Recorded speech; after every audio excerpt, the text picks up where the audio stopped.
Interessante porque quando nós perguntamos, olha o poder da palavra, quando nós perguntamos o que é isso? Quando fazemos essa pergunta, o que é isso? Nós esperamos uma palavra de resposta. Porque a palavra tem o poder de definir as coisas. A palavra tem o poder de qualificar as coisas que existem no mundo que nós estamos. Existe um educador que eu gosto muito dele, que era um judeu, o Lev Siviontek Vygotsky, né? O nome dele é bem simples.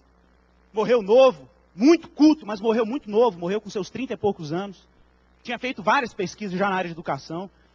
Ele dizia que o que na verdade nós achamos que é imagem, são palavras. Nós só sabemos que as coisas possuem profundidade, largura, porque nós recebemos isso por educação. Nós não nascemos inatos, programados para entender profundidade, largura, altura. Alguém nos instruiu, cuidado, você vai cair. Ali você começa a ter noção de profundidade. Olha o efeito da palavra. A palavra do homem é tão poderosa que ela determina como eu percebo o mundo que está ao meu redor. Menino, não põe a mão aí não que vai dar choque. A relação da criança com a tomada, depois dessa ordem do pai, muda radicalmente. A tomada não é mais um lugar qualquer da casa para pôr a mão. Existe uma proibição. Existe uma palavra dita. Interessante porque, quando nós olhamos algumas citações, por exemplo, o Salmo 32, verso 9, diz assim: pois ele falou, ele quem Deus, ele falou, tudo se fez, ele ordenou e tudo passou a existir. Olha que interessante. Com a palavra ele falou, tudo se fez. Ele ordenou e tudo passou a existir. Engraçado que a palavra ordenar aí é a palavra tsivá em hebraico. É da mesma raiz de mandamento. É como se Deus tivesse colocado na criação mandamentos que sustentariam um bom funcionamento da criação dele. Então tudo que nós temos na criação, tudo que está ao nosso redor, funciona por uma ordem. A lei da gravidade, foi Newton que descobriu que nada. Deus já tinha colocado essa lei lá. Ele realmente descobriu, mas não inventou. A lei da gravidade já estava lá antes de Newton. Estava lá porque alguém ordenou a criação para que ela funcionasse desse jeito. E quem ordenou isso, ordenou pela palavra. Ele falou, tudo se fez. Ele ordenou, tudo passou a existir. Interessante porque João, capítulo 1, verso 1, um texto clássico, diz que no princípio era o verbo. Ou numa tradução mais sincera, no princípio era a palavra. Os rabinos vão dizer mais tarde, que lá no Midrash Bereshit Rabbah, os rabinos dizem que Deus criou o mundo pela sabedoria. A sabedoria de Deus, que para os rabinos era a Torá, a sabedoria de Deus foi o instrumento que Deus usou para criar os céus e a terra. Então, na verdade, o que nós entendemos hoje por natureza, o que nós entendemos hoje por montanha, por flores, florestas, né, é um grande livro. É um grande livro escrito com as palavras de Deus. Interessante porque os cientistas, né, a gente tem um cientista muito interessante que é o Francis Bacon. Francis Bacon dizia que quando ele ia fazer ciência, ele dizia, com licença, agora eu vou entrar na Catedral de Deus e ler o seu livro.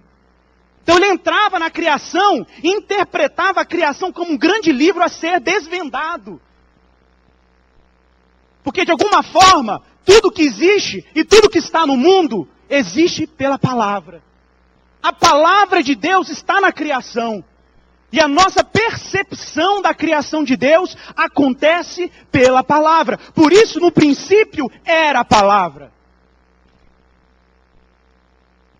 Interessante porque um filósofo judeu, o Martin Buber, tenho profunda admiração pelas coisas que ele escreve, muito profundo. Tem um livro dele que chama Eu e Tu. Conselho que leiam, não é fácil, mas é bom ler. E ele diz assim: no princípio era a relação. Ele fala isso baseado em João. Como assim no princípio era a relação? Quando Deus criou os céus e a terra, Ele criou com palavras. Mas nós sabemos que nenhuma palavra é dita no mundo sem esperar uma resposta. Concorda? Ninguém escreve palavras se não quiser comunicar alguma coisa com ela. Não faz sentido fazermos uso da palavra sem reciprocidade, sem resposta. Nenhuma palavra é colocada no mundo, nenhuma palavra é dita sem que alguém tenha o desejo que ela seja lida um dia. Ou seja, a partir do momento que Deus criou os céus e a terra com a palavra, Deus está esperando agora do homem o quê? Uma resposta. Se Ele criou céus e terra com a palavra, Ele espera uma resposta.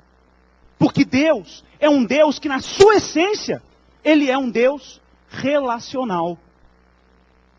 Ele espera uma resposta. Semana passada eu estava ouvindo a palestra de um grande amigo, Andrew Fellows.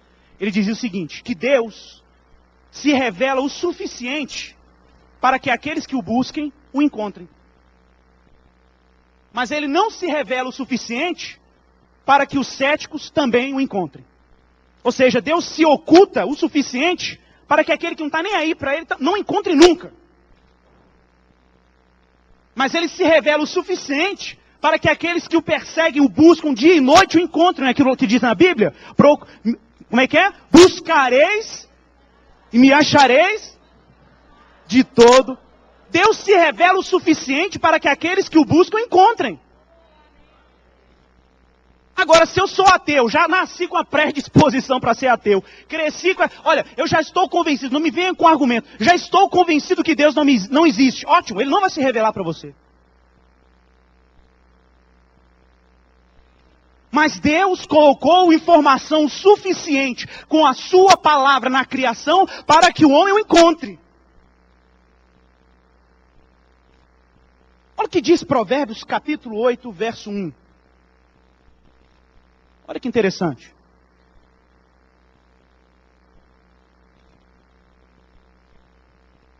Salomão é brilhante nesse capítulo. Ele diz assim, preste bem atenção no texto. Não clama, porventura, a sabedoria e o entendimento não faz ouvir a sua voz? No cimo das alturas, junto ao caminho, nas encruzilhadas das veredas, ela se coloca. Junto às portas, à entrada da cidade, à entrada das portas está gritando. Quem está gritando? A sabedoria. A vós outros, ó homens, clamo, e a minha voz se dirige aos filhos dos homens. O Senhor me possuía no início de sua obra. Olha que interessante. Antes de suas obras mais antigas. Desde a eternidade eu fui estabelecida. Desde Bereshit. Desde o princípio. Antes do começo da terra. Antes de haver abismos eu nasci. E antes ainda de haver fontes carregadas de águas. Antes que os montes fossem firmados. Antes de haver outeiros eu nasci. E ainda Ele não tinha feito a terra. Nem as amplidões. Nem sequer o princípio do pó do mundo. Quando Ele preparava os céus, aí eu estava. Quando Ele traçava o horizonte sobre a face do abismo, quando firmava as nuvens de cima, quando estabelecia as fontes, quando fixava o mar, o seu limite para que as águas não transpassassem os seus limites, e quando compunha os fundamentos da terra, então eu, com Ele, era o seu arquiteto. Dia após dia, eu era as suas delícias, folgando perante Ele em todo o tempo, regozijando-me no seu mundo